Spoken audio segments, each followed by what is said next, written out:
Did you know that if you're making $70,000 in Canada, you're paying anywhere from $16,000 to $17,000 in taxes every single year? That's almost a quarter of your income. While taxes can seem boring and intimidating at times, as Canadians, I believe it's so important to be knowledgeable about the tax benefits out there so that you could keep more of your money in your pockets. Especially after a tough year of stubborn inflation and the highest interest rates we've seen in 2 decades, it's vital that we know what the important tax changes are for 2024 so that you can plan ahead and make the most of the new year. Hi, I'm Gabrielle, a CPA and tax expert. In today's video, I'll be covering some shocking new changes released by the government first, then jump into the new contribution limits for TFSA, RRSP, the recently released FHSA, CPP, and the new pension enhancement, as well as changes in the tax brackets. So let's jump right into it. First, I want to highlight some drastic changes that were made by the Canadian government starting in 2024. If you are living in cities with housing shortages like Vancouver, Toronto, and Montreal, and have short-term rentals like Airbnb, there are major restrictions to short-term rentals taking place in 2024. In fact, the federal government intends to deny income tax deductions for expenses incurred to earn short-term rental income, including interest expenses in provinces and municipalities where short-term rental restrictions are in place.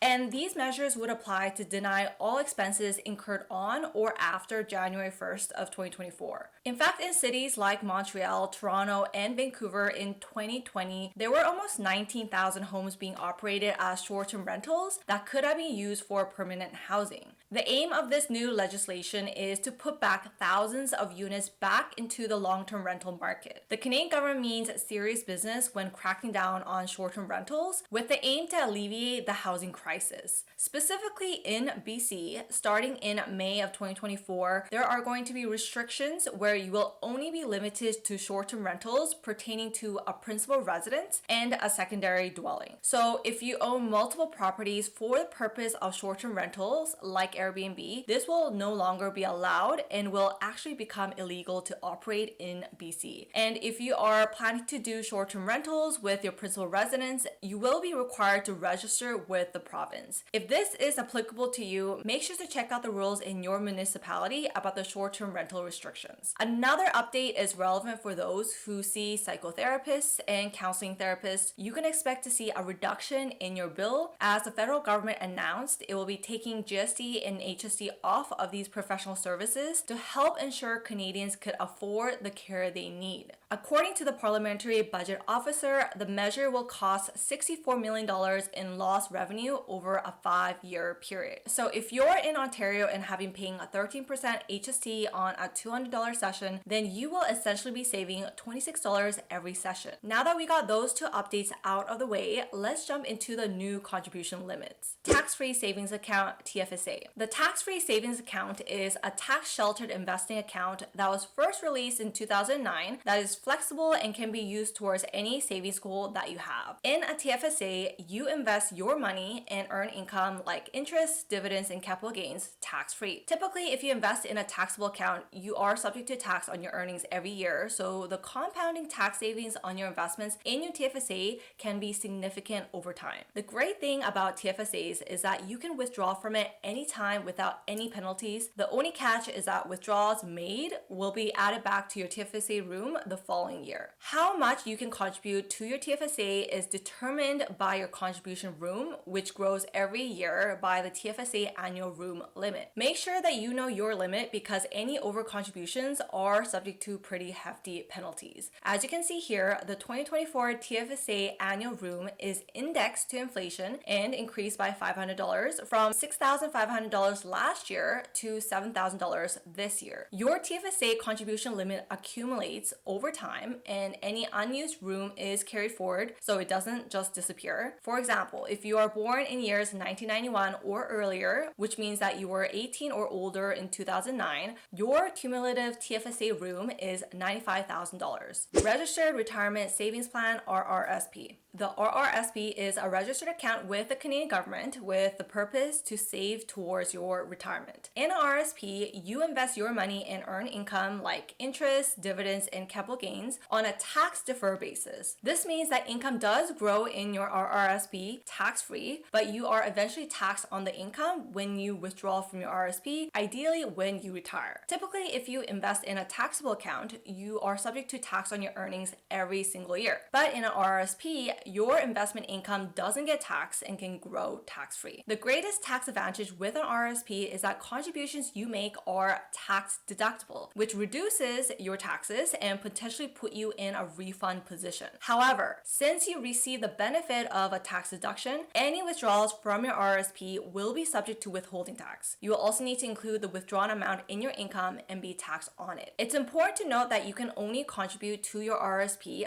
based on your RRSP deduction limit, which should be on your notice of assessment from the prior year. Any over contributions are subject to penalty and can be quite a pain to undo, so make sure to always check your RRSP limit before making a contribution. The RRSP deduction limit is generally the lower of either 1, 18% of your earned income from the prior year, or 2, the RRSP dollar limit. In 2024, the RRSP dollar limit is $31,560, which is indexed for inflation every year. If you don't contribute to your RRSP or you haven't maxed out your RRSP room, your RRSP limit does get carried forward and accumulates so that you could contribute anytime in the future. First Home Savings Account, FHSA. The federal government released a new type of savings plan last year in 2023, which aims to help Canadians save for their first home. Perhaps the most exciting feature of the FHSA is that it combines the best parts of the TFSA, in which you could withdraw from it tax-free, and the RRSP, in which you can get a tax deduction for your contributions. Though do note that you can only withdraw from your FHSA tax-free if it's used towards a qualifying home purchase. The contribution limit is maxed out at $40,000 over your lifetime and up to $8,000 in any given year. This means that you can max out your FHSA by contributing $8,000 per year over a 5-year period in order to reach the $40,000 limit. Once you open your FHSA, you can also carry forward the unused contributions to use in a later year. So if you open your FHSA in 2023 but didn't contribute the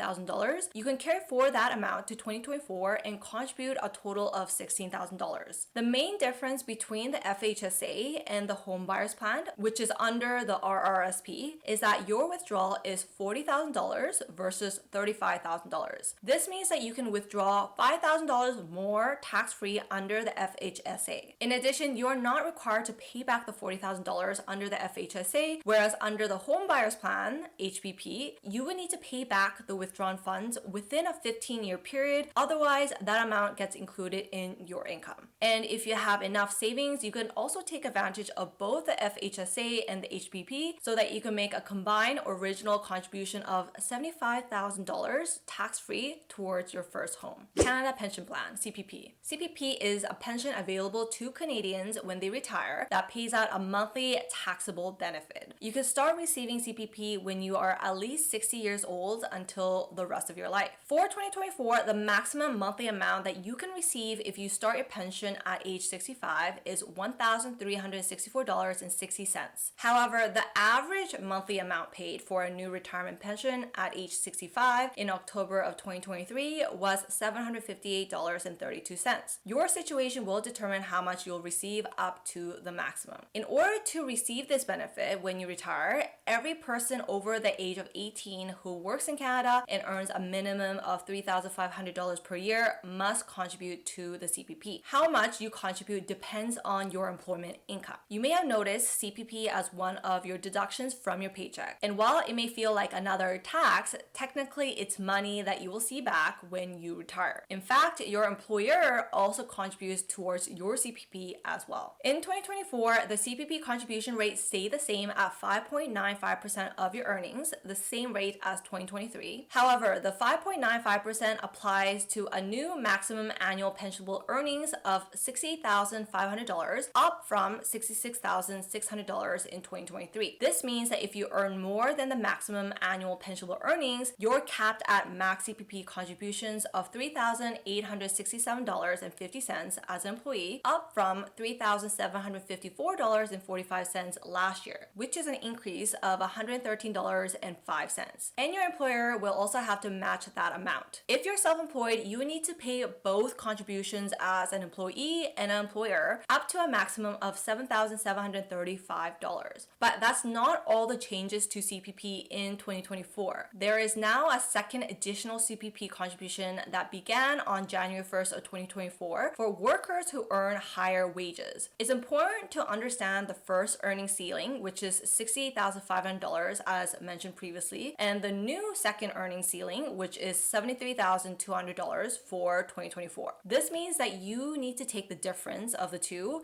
and apply a contribution rate of 4%. So the maximum that you would need to pay if you earn $73,200 or more is a maximum additional CPP contribution of $188 extra, which also needs to be matched by your employer as well. Just to bring everything together, if you earn $73,200 or more, you expect to pay total $301 more in CPP than in the previous year. Tax brackets. Lastly, we will be going over the tax brackets and any changes to the tax rates. As a Canadian resident, you will be subject to two separate tax rates, the federal and the provincial or territorial. You can see here that the federal rate on the first $55,867 of taxable income is 15%, and the BC provincial rate on the first $47,937 is 5.06%. This is confusing for two reasons. First, the taxable income brackets are different for federal and provincial. Second, you are working with two rates, the federal and the provincial rate, which you would actually need to combine to get your applicable rate. So what I like to do is use a combined federal and BC provincial rates to get a better idea of the tax rate that will actually impact me. In this table, you can see that the first $47,937 of taxable income is subject to a combined tax rate of 20.06%. Another thing that you need to understand is that we have a progressive or graduated tax system, meaning that your income is taxed incrementally based on the tax bracket you fall under. So if you earn $70,000, you get taxed at 20.06% on the first $47,937 and 22.7% on income between $47,937 up to $55,867, and then 28.2% on income over $55,867 up to $95,875, or in our case, $70,000. It does not mean that if you earn $70,000, only the last applicable rate of 28.2% applies to your entire income. So that is not the case. Now, going over the tax rates in general, there is good news with the tax brackets being more favorable to Canadians. You can see that the tax rates itself haven't changed, but the tax brackets have increased. And this means that higher income is actually being taxed at lower rates. You can especially notice this in the highest tax bracket, in which the highest taxable income in 2023 was $240,716, and now in 2024 it's $252,752. This means that $12,036 is getting taxed at the lower rate of 49.8% instead of the 53.5%. That's a wrap for 2024 tax changes.